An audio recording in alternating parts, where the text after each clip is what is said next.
நீங்கள் பார்த்து கொண்டிருப்பது நியூஸ் 7 தமிழ்.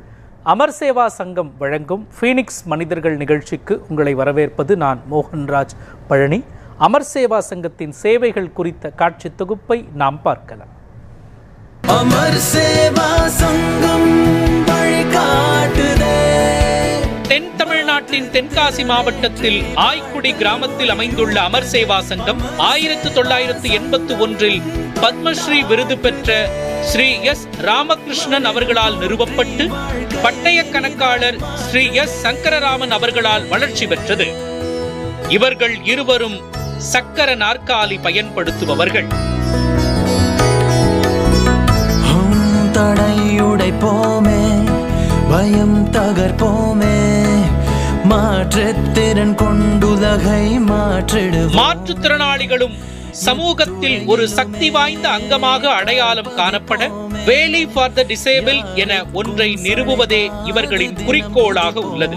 அமர் சேவா சங்கம் பல்வேறு விதமான மாற்றுத்திறனாளிகளுக்கு எளிதில் கிடைக்கக்கூடிய வகையில் மறுவாழ்வு சேவைகளை வழங்கி அவர்களின் திறமைகளை வெளிக்கொணர்ந்து வாழ்வாதாரத்தை உயர்த்தி அவர்கள் சமூக மேம்பாடு அடைய உறுதுணை செய்யும் நிறுவனமாக திகழ்கிறது.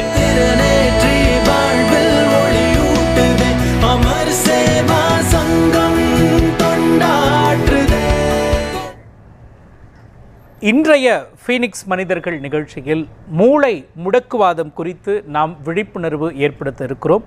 மூளை முடக்குவாதம் குறித்து நீங்கள் பார்த்து கொண்டிருக்கும் நேயர்களாகி நீங்கள் ஏதேனும் உங்களுக்கு சந்தேகம் இருந்தால், இது தொடர்பாக நீங்கள் அறிய விரும்பினால் திரையில் தெரியக்கூடிய தொலைபேசி எண்ணுக்கு தொடர்பு கொண்டு உங்களுடைய சந்தேகங்களை நீங்கள் கேட்கலாம். நமது அரங்கிற்கு திருமிகு Virgini Geetha, PGDSE consultant disability initiatives அவர்களும், திருமிகு R. Satheeshkumar, member disability rights alliance and accessibility advisor, Nithyagiri சைகை மொழிபெயர்ப்பாளர், மூவரையும் வரவேற்கிறோம். முதல்ல வெர்ஜினி கீதா மேடம், இந்த மூளை முடக்குவாதம்னா என்ன, அதை பற்றி சொல்லுங்கள். மூளை முடக்குவாதம்னா அது ஒரு குரூப் ஆஃப் கண்டிஷன்ஸ்.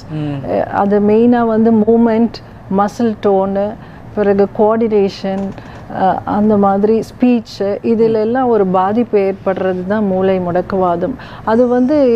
அது எப்படி ஏற்படுதுன்னா டெலிவரி நேரமும் ஏற்படலாம், டெலிவரிக்கு பின்பாகவும் அது ஏற்பட வாய்ப்புகள் இருக்குது. அதுதான் பேசிக்காக அதுதான். ஸோ ஒரு சின்ன விஷயம் கூட, ஒரு ஆக்சிஜன் சப்ளை கட் ஆகிடுச்சு அப்படின்னு சொல்கிற டெலிவரி டைம் கூட it may affect the brain. So brain செல்ஸோட டேமேஜ் தான் செரிப்ரல் பால்சி. ஸோ அதனால அதோட டார்மென்ட் செல்ஸை நாங்கள் இன்டியூஸ் பண்ணி அதுக்குள்ளே போடுற இன்புட் தான் அவங்களுடைய ரீஹாபிலிட்டேஷன் நாங்கள் பண்ணுறது அவங்களுக்கு. ஸோ டார்மென்ட் செல்ஸை அதுக்கு தேவையான இன்புட்டை கொடுத்துட்டு டெட் செல்ஸை ஒன்றுமே பண்ண முடியாது. ஸோ அதனால் உயிர் மற்ற செல்ஸை டார்மெண்ட்டாக இருக்கிறது படாமல் வச்சுருக்க செல்ஸுக்குள்ளே நாங்கள் அதை இன்ஃப்யூஸ் பண்ணுறது தான் அவங்களோட ரீஹாபிலிட்டேஷனுக்கு நாங்கள் கொடுக்குற ஒரு ஊக்கம். ஓகேங்க. நம்மளுடைய நிகழ்ச்சியில் மூளை முடக்குவாதத்தால் பாதிக்கப்பட்டு இப்போ பல்வேறு சாதனைகளை படிச்சுட்டு வர சதீஷ்குமார் இருக்கிறீங்க.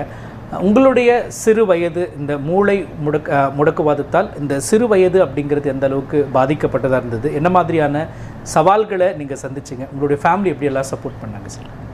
ஸோ ஃபர்ஸ்ட் ஆஃப் ஆல் மூளை முடக்குவாதம் அப்படின்றது ஒரு செரிப்ரல் பால்சின்றது மேடம் ஆல்ரெடி சொல்லியிருப்பாங்க. குழந்தை பிறக்கும்போது அதுக்கு தேவையான அளவு ஆக்சிஜன் இல்லை அப்படின்றதுனால. ஸோ அதில் வெரைட்டி ஆஃப் பீப்புள் இருக்காங்க. ஸோ என்னோடய கண்டிஷன் பிரகாரம் தனிச்சையாக என்னால் நடக்க முடியாது, இல்லை நான் செய்கிற என்னோடய வேலைகளை தனிப்பட்ட வகையில் என்னால் பண்ணிக்க முடியாது. ஸோ இப்போ நிறைய அசிஸ்டிவ் டிவைஸ் வந்துடுச்சு. ஸோ நிறைய சப்போர்ட்டிவாக இருக்குது. பட் இனிஷியலி நான் பிறக்கும்போது ஃபுல் அண்ட் ஃபுல் என்னோடய ஃபேமிலியோட சப்போர்ட் மூலிமா மட்டும்தான் நான் எல்லா ஆக்டிவிட்டீஸும் பண்ணிகிட்டு இருந்தேன். இப்பயும் 90% அவங்க தான் எனக்கு சப்போர்ட் பண்ணிகிட்டு இருக்காங்க. ஸோ இனிஷியல் காலத்தில் நான் படிப்போ இல்லை எதுவுமே கிடையாது. ஸோ சென்னையில் ஒரு ஹாஸ்பிட்டலில் ஃபுல் அண்ட் ஃபுல் ஃபிசியோதெரப்பி அப்படின்றது மட்டும்தான் என்னோடய ஃபோக்கஸாக இருந்தது, என்னோடய ஃபேமிலி மெம்பரோட ஃபோக்கஸாகவும் இருந்தது. பட் அது ரெகுலராக போக போக சென்னையில் வித்யாசாகர்னு ஒரு ஆர்கனைசேஷன் மூலிமா அதோட ஃபவுண்டர் உங்களுக்கு இந்த பையனுக்கு ஃபிசியோதெரப்பி மட்டும் கடைசி வரைக்கும் சப்போர்ட் பண்ணாது, அவனுக்கு படிப்பும் ரொம்ப முக்கியம், அப்படின்னு சொல்லி அவங்க கூட்டிகிட்டு போய் அந்த ஸ்கூலில் சேர்த்ததுக்கு அப்புறம் தான் 6 வயசுக்கு அப்புறம் தான் நான் ஸ்கூல்லேயே சேர ஆரம்பித்தேன். அங்கேருந்து தான் எனக்கு படிப்படியாக வந்து எல்லாமே வந்து நிறைய கற்றுக்க ஆரம்பித்தேன் இப்போ வரைக்கும். ஸோ நான் ஸ்கூலுக்கு போகிற சப்போர்ட்டில் இருந்து டியூஷன் போகிறதுலேருந்து என்னோடய ஃபேமிலி மெம்பர் தான் எல்லாத்துக்கும் கூட்டிகிட்டு வந்திருக்காங்க.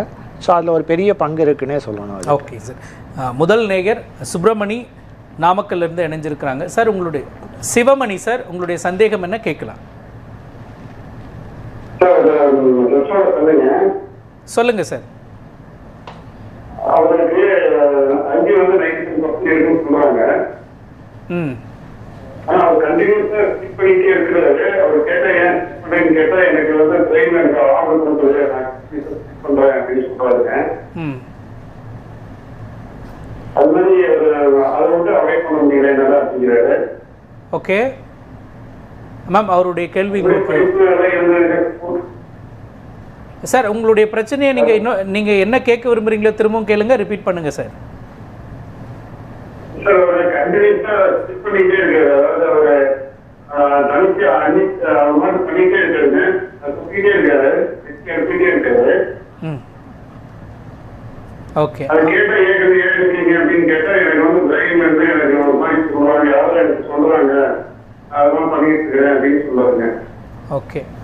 அவங்களுடைய அக்கா பையனை அவர் தெரிஞ்சிருக்கு ஐக்யூ லெவல் வந்து 95% இருக்குதுங்க. தூக்கத்தில் எச்சு துப்பிட்டு இருக்கிற ப்ராப்ளம் இருக்குது அப்படிங்கிறாரு. அதுக்கு உங்களால் சொல்யூஷன் சொல்ல முடியுங்களா மேம்? ஆலோசனை சொல்ல முடியுங்களா? ஃபஸ்ட்டு என்ன கண்டிஷன்னு நம்ம கண்டுபிடிக்கணும். ஓகே. 95%. ஓகே. ஸோ சிலது வந்து இது ஹேபிச்சுவலாக ஹேப்பன் ஆகுது. நான் வந்து நான் சென்டர் வச்சுருந்த நேரம் ஒரு சைல்டு வந்து அவன் பார்க்குறவங்க எல்லாரு மேலேயும் வந்து ஸ்பிட் பண்ணுற ஒரு ஹேபிட் இருந்துச்சு. ஸோ அதை வந்து எப்படி டைவர்ட் பண்ணுறதுன்னு நாங்கள் பார்க்கும்போது அவனுக்கு மியூசிக்கில் ரொம்ப இன்ட்ரெஸ்ட் இருந்தது. அப்போ நான் என்ன சொன்னேன், அவன் பாடுவான். He is an autistic AST child. ஆனால் அவனுக்கு பாட்டில் ரொம்ப இன்ட்ரெஸ்ட் இருந்தது. அப்போ நான் சொன்னேன், ஒருவேளை அவனுக்கு நிறைய மியூசிக்கை இன்ட்ரடியூஸ் பண்ணிவிட்டு அதில் நிறைய ஆர்வத்தை அவனுக்கு கொண்டு வந்தால் அவனால் ஒருவேளை இந்த மாதிரி ஹேபிட்டை வந்து மறக்க முடியுமா அப்படின்னு ட்ரை பண்ணோம். It worked. அது நல்லாவே மாற்றம் கொடுத்தது அவனுக்கு. ஸோ அந்த மாதிரி அவங்களுடைய இன்ட்ரெஸ்ட் என்ன, அவங்க எதில் வந்து ரொம்ப அப்சார்ப் பண்ணி அவங்கள வந்து நம்ம ஒர்க் பண்ண வச்சு அதில் அவங்க கான்சன்ட்ரேஷனை டைவர்ட் பண்ண முடியும் அப்படின்னு ஒரு இது நம்ம பண்ணினோம்னா இந்த மாதிரி சில பிஹேவியர் இஷ்யூஸ் எல்லாம் அட்ரஸ் பண்ணலாம். ஓகே. நேயர்களே, குறிப்பாக மூளை முடக்குவாதம் தொடர்பாக உங்களுக்கு ஏதேனும் சந்தேகங்கள் இருந்தால், வழிகாட்டுதல்கள் தேவைப்பட்டால் திரையில் தெரியக்கூடிய தொலைபேசி எண்ணுக்கு நீங்கள் தொடர்பு கொள்ளலாம். உங்களுக்கு நிகழ்ச்சியில் வழிகாட்டுதல்கள் கொடுக்க முடியவில்லை என்றாலும் அமர் சேவா சங்கம் உங்கள் தொலைபேசி எண்ணுக்கு மீண்டும் தொடர்பு கொண்டு அத்தனை பேருக்கும் தீர்வை வழிகாட்டுதலை நிச்சயமாக வழங்கும். வர்ஜினி மேம், குறிப்பாக நீங்கள் ஒரு மூளை முடக்குவாதத்தால் பாதிக்கப்பட்ட குழந்தையின் தாயாராக நீங்கள் இருக்கிறீங்க. ஒரு முதல் முறையாக இதை நீங்கள் ஃபேஸ் பண்ணும் பொழுது ஒரு பெற்றோராக உங்களுக்கு எப்படி இருந்தது? எப்படி ஃபேஸ் பண்ணீங்க? ஆக்சுவலாக பிறக்கும் போது என்னோட மகள் வந்து நல்லா தான் பிறந்தா. 1 இயர் கழிச்ச பிறகு அவளுக்கு மெனிஞ்சைட்டிஸ் வந்துச்சு. ஸோ மெனிஞ்சைட்டிஸுக்கு அப்போ 90s எல்லாம் வேக்சின் கிடையாது. ஸோ வேக்சின் இல்லாத பட்சத்தில் ட்ரீட்மெண்ட் முடிஞ்சு வீட்டுக்கு வரும்போது அவள் வந்து சரிஞ்சு விழுவா, உட்கார வச்சா பேலன்ஸ் இல்லாமல் இருக்கும். ஸோ டோன் எல்லாம் பேலன்ஸ் இல்லாமல் போயிடுச்சு. அதுக்கு பிறகு தான் அப்போது வந்து அவேர்னஸும் இல்லை. நிறைய டாக்டர்ஸ் கிட்ட கூட்டிகிட்டு போகும்போது டெவலப்மெண்டல் டிலே அப்படின்னு சொன்னாங்க. ஸோ என்ன பண்ணுறதுன்னு தெரியாமல் ஃபிசியோதெரப்பி ஸ்டார்ட் பண்ணுங்கன்னு சொன்னாங்க. ஃபிசியோதெரப்பி ஸ்டார்ட் பண்ணோம். ஆனாலும் என்ன ஸ்பீச்சில் டெவலப்மெண்ட் வரும், ஸ்பீச் தெரப்பி கொடுத்தோம்.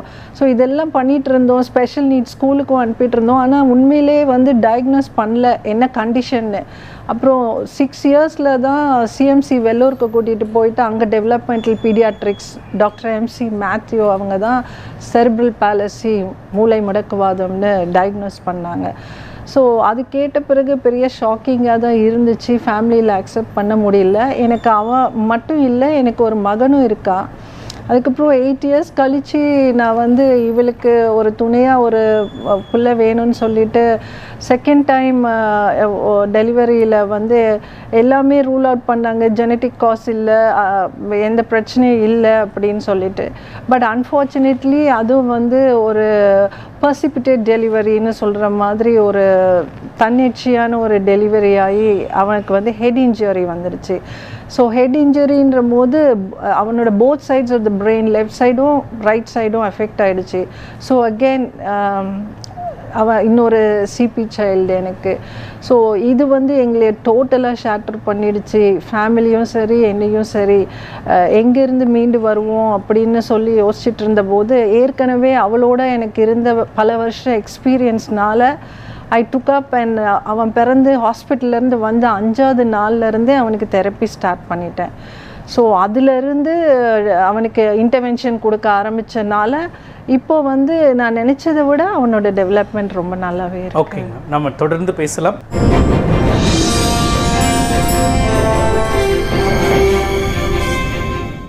சதீஷ், நீங்கள் இந்த மூளை முடக்குவாதத்தை கடந்து பல்வேறு சவால்களுக்கு மத்தியில் பல சாதனைகளை நீங்கள் புரிஞ்சிருக்கிறீங்க. அந்த சாதனைகள் பற்றி நீங்கள் சொல்லுங்கள். நான் வந்து ஒரு இண்டிபெண்ட்டாக ஒரு ஒர்க்கிங் போக எனக்கு வந்து ஒரு டிஃப்ரெண்ட் ஆக்டிவிட்டீஸில் ரொம்ப இன்ட்ரெஸ்ட். ஸோ எனக்கு எப்படி வந்து ஒரு நார்மல் மனுஷன் சொல்லுவோமோ, நானும் நார்மல் தான். ஸோ பட் எப்படி நார்மல் மற்றவங்கள சொல்கிறோமோ அந்த மாதிரி என்னென்ன ஆக்டிவிட்டீஸ் இருக்கோ அதை எல்லாமே பண்ணணும்னு ஆசை. ஸோ நான் வந்து ஆல்ரெடி வந்து ஸ்கூபா டைவிங் பண்ணியிருக்கேன், பேராசைலிங் பண்ணியிருக்கேன், ஜீப் சைலிங் பண்ணியிருக்கேன். ஓகே. ஸோ நான் வந்து ஃபேஷன் ஷோஸில் இருந்திருக்கேன். ஸோ கொஞ்சம் கொஞ்சமாக வந்து மீடியா ஆக்டிங், டப்பிங் அந்த மாதிரி கற்றுக்கணுன்னு ஆசை. ஸோ அதுலேயும் ட்ரை பண்ணியிருக்கேன்.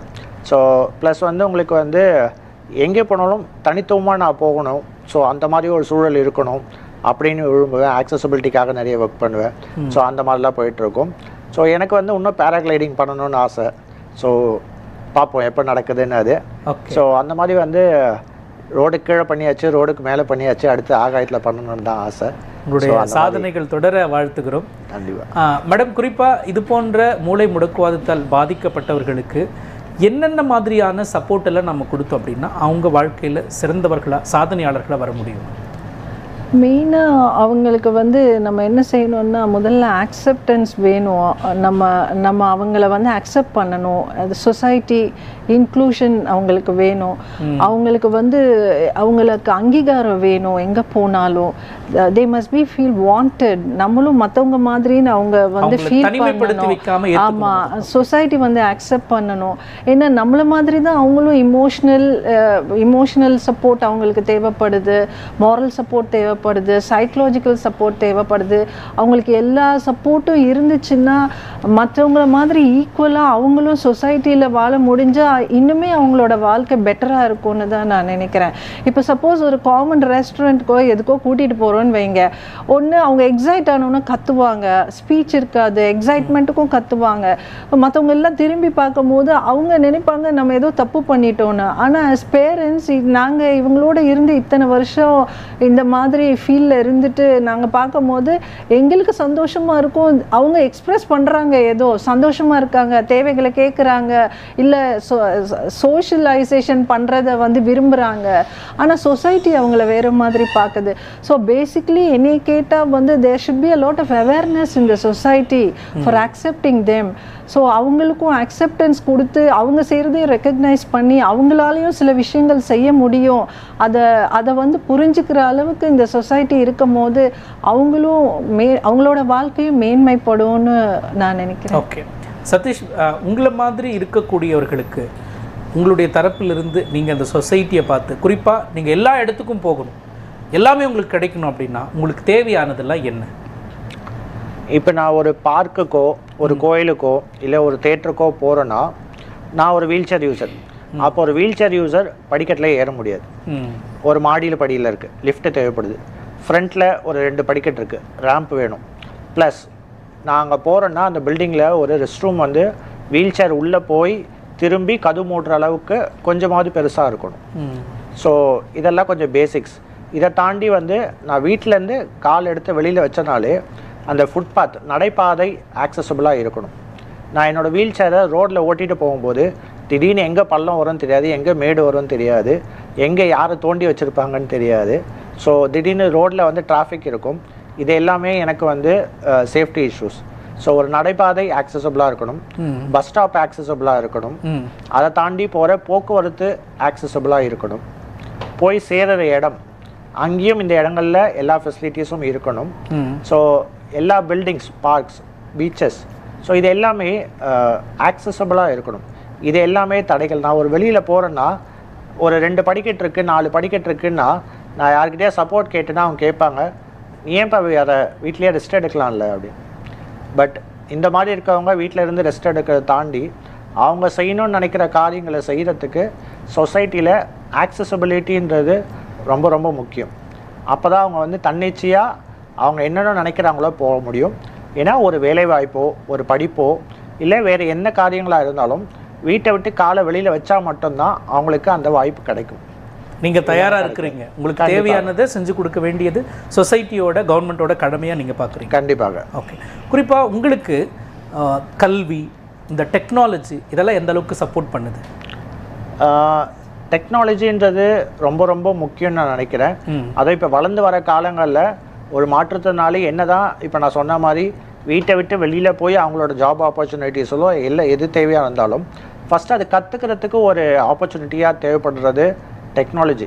ஸோ இப்போ நிறைய மாற்றுத்திறனாளிகள் வந்து படிப்பில் பின்தங்கி இருக்காங்க. ஸோ அது வந்து ஒன்று அவங்களால முடியாதுன்றதை தாண்டி அவங்களுக்கு கிடைக்க வேண்டிய ஆப்பர்ச்சுனிட்டிஸ் வந்து கிடைக்காத பட்சத்தில் அவங்களுக்கு அந்த டெக்னாலஜிஸ் வந்து ரொம்பவே சப்போர்ட் பண்ணும்.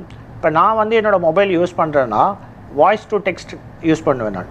ஸோ நான் என்ன பேசுகிறேனோ அதை வாட்ஸ்அப்பில் அப்படியே டைப் பண்ணும். நான் 1 பேஜ் 2 பேஜ் 4 பேஜ் வேணுனாலும் என்னோடய ப்ரொனன்சியேஷன் கிளியராக இருந்தால் என்னால் கையில் டைப் பண்ண முடியினாலும் என்னால் வாய்ஸ் டு டெக்ஸ்ட்னால பண்ண முடியும். ஸோ அந்த மாதிரி சப்போர்ட் பண்ணுறதுல நிறைய பேருக்கு வந்து டிஃப்ரெண்ட் ரெக்குவயர்மெண்ட்ஸ் இருக்குது.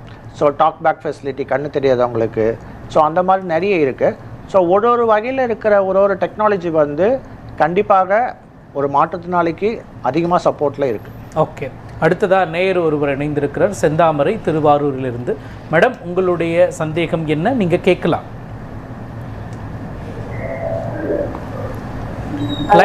லைன்ல இருக்கீங்க மேடம், கேளுங்க. என் பையனுக்கு 26 வயசு ஆகுது. அவங்க நல்லா நார்மலா பண்ணுவாங்க தான். அதே ஆக்சிடென்ட் ஆயிட்டாங்க 30 வயசுல.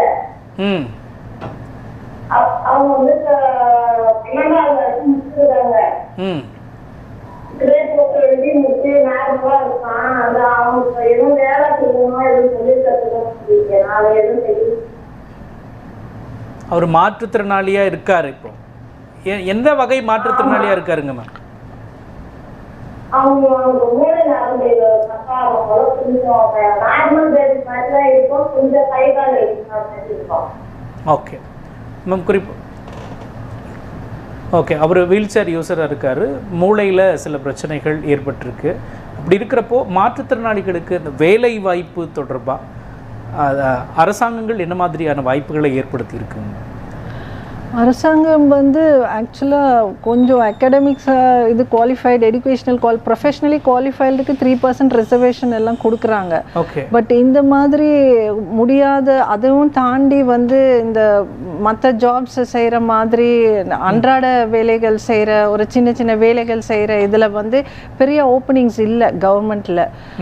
அந்த மாதிரி ஒரு பெரிய இது கிடையாது. சில ஃபார்ம்ஸ் ப்ரைவேட் இதில் எல்லாம் எடுத்துக்கிறாங்க, சில இதில் ஐடிசிலெல்லாம் இப்போ எடுத்துக்கிட்டாங்க கொஞ்சம் பேர் அந்த மாதிரி.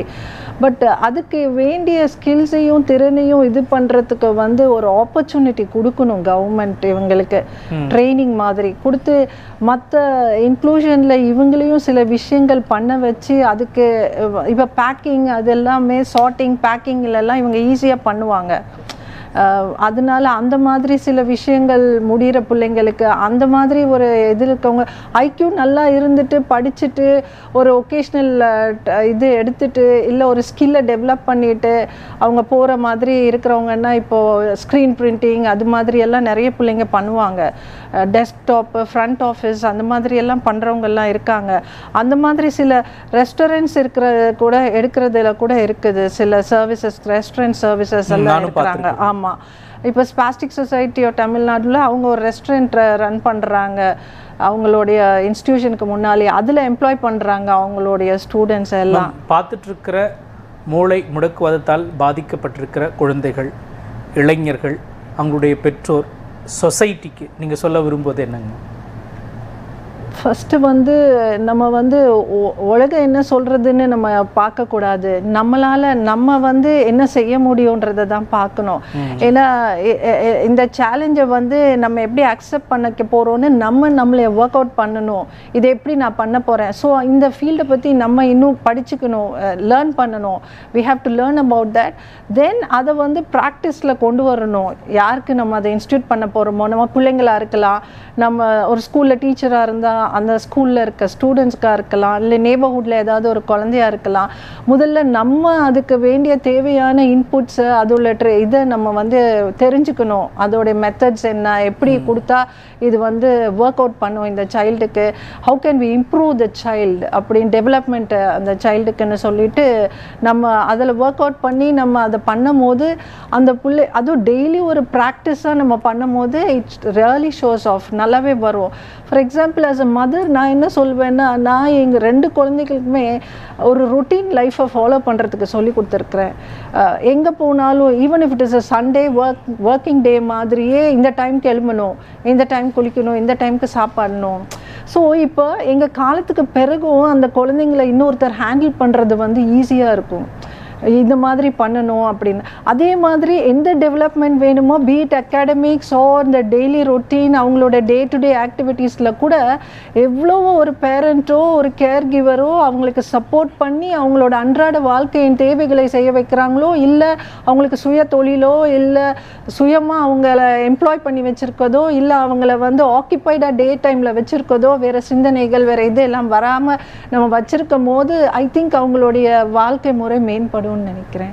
ஓகே சதீஷ், நீங்கள் மூளை முடக்குவாதத்தால் பாதிக்கப்பட்டவர்கள் பார்த்துட்ருக்கிறவங்களுக்கும், அவங்களுடைய பேரண்ட்ஸ்க்கும், அவங்களுடைய ஃபேமிலிக்கும், இந்த சொசைட்டிக்கும் நீங்கள் சொல்ல விரும்புவது? ஃபஸ்ட்டு நம்மளோட ஃபேமிலி வந்து அந்த குழந்தைக்கு என்ன தேவைன்றது ஒரு பகுதி, இன்னொரு பகுதி வந்து அந்த குழந்தை என்ன ஆசைப்படுது, என்னவா வரணும்னு நினைக்குது அப்படின்றது ஒன்று. ஸோ அதுக்கு தேவையான சப்போர்ட்டை ஃபேமிலி மெம்பர்ஸ் கொடுக்கணும். ரெண்டாவது, ஒரு ப்ராப்பர் என்ஜிஓ, ஒரு ப்ராப்பர் டிசபிலிட்டி ஆர்கனைசேஷன் கூட கனெக்ட் பண்ணி அவங்களுக்கு தேவையான திறமைகளை வளர்க்கறதுக்கான ஆப்பர்ச்சுனிட்டிஸை ட்ரை பண்ணணும். எய்தர் படிப்போ, ஸ்போர்ட்ஸோ, இல்லை வேறு எதுவாக இருந்தாலும் சரி, எது வருதோ அதில் பெஸ்ட்டாக பண்ண பார்க்கணும். அடுத்தது, இந்த சொசைட்டி வந்து அவங்கள மற்றவங்கள போல் பொதுநலமாக பார்க்கணும். ஸோ ஏன்னா வந்து அவங்க வந்து வீட்டில் ஒருத்தராக பார்க்க ஆரம்பிக்கும் போது தான் அவங்களுக்கு இருக்கிற பிரச்சனைகளை தாண்டி அவங்களுக்கு இருக்கிற திறமைகளை வெளியில் எடுத்துகிட்டு வர முடியும். ஸோ டிசபிலிட்டின்னு ஒதுக்கி வைக்காமல் ஒரு இன்க்ளூசிவாக எடுத்துகிட்டு வர ஆரம்பித்தாங்கன்னா அவங்க வந்து மற்றவங்க போல் வந்து எல்லா திறமைகளையும் பண்ண முடியும், மற்றவங்கள போல் வந்து எல்லாத்துலேயும் சாதிக்கவும் முடியும். ஓகே, குறிப்பாக மாற்றுத்திறனாளிகளுக்கு நீங்கள் சொல்ல விரும்புவது என்ன? மாற்றுத்திறனாளிகளுக்கு வந்து அவங்களுக்கு எதில் வந்து இன்ட்ரெஸ்ட் இருக்கோ அதை டிஃப்ரெண்ட் ஜானர்ஸில் ஐடென்டிஃபை பண்ணால் பெட்டர். ஸோ ஏற்கனவே சொன்ன மாதிரி படிப்போ, வேலைவாய்ப்போ, இல்லை any kind of recreation arts. So அதில் வந்து ஒன்றத்தில் வரலைன்னும் போது அவங்க வந்து விட்டுடக்கூடாது, தொடர்ந்து ட்ரை பண்ணணும். நிறைய டெக்னாலஜிஸ் இருக்குது இப்போது. ஸோ அதில் வந்து அவங்க வந்து கற்றுக்க முடியும். ஏஐ வந்திருக்கு. ஸோ அதில் வந்து ஒன்றுமே இல்லை, ஜஸ்ட் அவங்களோட வாய்ஸ் கமாண்ட் கொடுத்தா போதும், வீட்டில் இருந்து அவங்களுக்கு தேவையானது எல்லாமே நடக்கும். இதில் சில எக்ஸாம்பிள் நீங்கள் சொல்லுங்களேன். டெக்னாலஜி எப்படி எல்லாம் நம்ம யூஸ் பண்ணி இப்போ வந்து நிறைய ஹைஃபை வீட்டில் மட்டும்தான் பார்ப்போம். வாயில் சொன்னால் வந்து ஃபேன் வந்து ஆன் ஆகும், லைட் ஆன் ஆகும், ஸோ விண்டோஸ் க்ளோஸ் ஆகும். இது எல்லாமே ஒரு டிசபிலிட்டிக்காக பண்ணப்பட்டதுன்னு நம்ம சொல்ல முடியாது. ஒரு சொசைட்டிக்காக பண்ண டெக்னாலஜிஸ், அட்வான்ஸ்டு இம்ப்ரூவ்மெண்ட்ஸ் இன்னும் சுலபமாக்கிறதுக்காக. எக்ஸாக்ட்லி. சில பேர் சோம்பேறி ஆக்குன்னு சொல்லுவோம், அது வேற விஷயம். பட் ஒரு டிசபிலிட்டி ஆஸ்பெக்டில் இது எல்லாமே அவங்களுக்கு வந்து சப்போர்ட்டிவாக இருக்குது. ஒரு ஆட்டோமேட்டட் வீல் சேர்ஸ், ஒரு டிரைவிங் கார். ஸோ இந்த மாதிரி இந்த விஷயங்கள் எல்லாமே இப்போ பார்த்தீங்கன்னா வந்து வர டெக்னாலஜிஸ் டிசபிலிட்டி லைஃபுக்கு இன்னும் அதிகமாக சப்போர்ட்டிவாக தான் இருக்குன்னு சொல்லணும். நம்ம நீங்கள் ஒரு அக்சசிபிலிட்டி அட்வைசராக இருக்கிறீங்களா, அதனுடைய ரோல் என்னெல்லாம் அப்படி நீங்கள் பண்ணியிருக்கிறீங்க? மெயினாக அக்சசிபிலிட்டி அட்வைசர்னும் போது இந்த சொசைட்டி எப்படி ஆக்சசபிளாக இருக்கணும், இன்க்ளூசிவாக இருக்கணும் ஃபஸ்ட்டு. ஸோ நீங்கள் பண்ணுற எந்த ஒரு ப்ராஜெக்ட்டுமே ஆக்சசபிளாக இருக்கான்னு கேட்கக்கூடாது. நீங்கள் டிசைன் பண்ணுற ஸ்டேஜில் இருந்தே இருக்கிறதுலே முடியாதவருக்கு என்ன சப்போர்ட் தேவைப்படுதோ, ஒரு ரேம்ப், ஒரு லிஃப்ட்டு, ஒரு கைப்பிடி, ஒரு ஆக்சசபிள் டாய்லெட் எங்கே வரணும், ஒரு ரேம்ப் உட்கார்னா கூட அந்த ரேம்பில் வந்து வழவழன்னு வைக்கக்கூடாது, இல்லை பல்லு பல்லாக வைக்கக்கூடாது. பல்லு பல்லாக வச்சா அந்த வீல் சேரில் போகிறவங்களுக்கு ஷேக் அதிகமாக இருக்கும். ஸோ ஒரு 1:12 ரேஷியோ, அதாவது ஒரு அடி ஹைட்னா 12 அடி நீளம் இருக்கணும். ஸோ அந்த மாதிரி ஒரு டேம்ப் டிசைன். ஸோ நீங்கள் எந்த ஒரு ப்ராஜெக்ட்டுன்னு எடுத்தீங்கனாலும் ஆக்சசபிலிட்டின்றது ஃபைனலாக வரக்கூடாது. எடுத்தும் போதே டிசைன் பண்ணும் போதே அது பண்ணிட்டீங்கன்னா உங்களுக்கு செலவுகளும் கம்மி, ஃபியூச்சரில் உங்களுக்கு வந்து யாருமே வந்து தனித்து விட முடியாது, எல்லாரும் யூஸ் பண்ணுவோம். ஸோ நம்மளோட ஆக்சசபிலிட்டி ஒர்க்கில் என்ன பண்ணுறோன்னா, நம்ம ஜிசிசி கவர்மெண்ட்டோட பேசி ஃபுட்பாத்ஸ்லேருந்து பஸ் ஸ்டாப்ஸில் இருந்து பப்ளிக் பில்டிங்ஸ் எல்லாத்தையுமே நம்ம வந்து எப்படி வந்து ஆக்சசபிளாக பண்ணணும் அப்படின்றதுக்காக பேசி நம்ம பண்ணிட்டு இருக்கோம். ஓகே, இவ்வளோ நேரம் நிகழ்ச்சியில் கலந்து கொண்டு விழிப்புணர்வை ஏற்படுத்தியதற்கு நன்றி. நேயர்களே, மீண்டும் மற்றொரு நிகழ்ச்சி சந்திக்கலாம். நன்றி, வணக்கம்.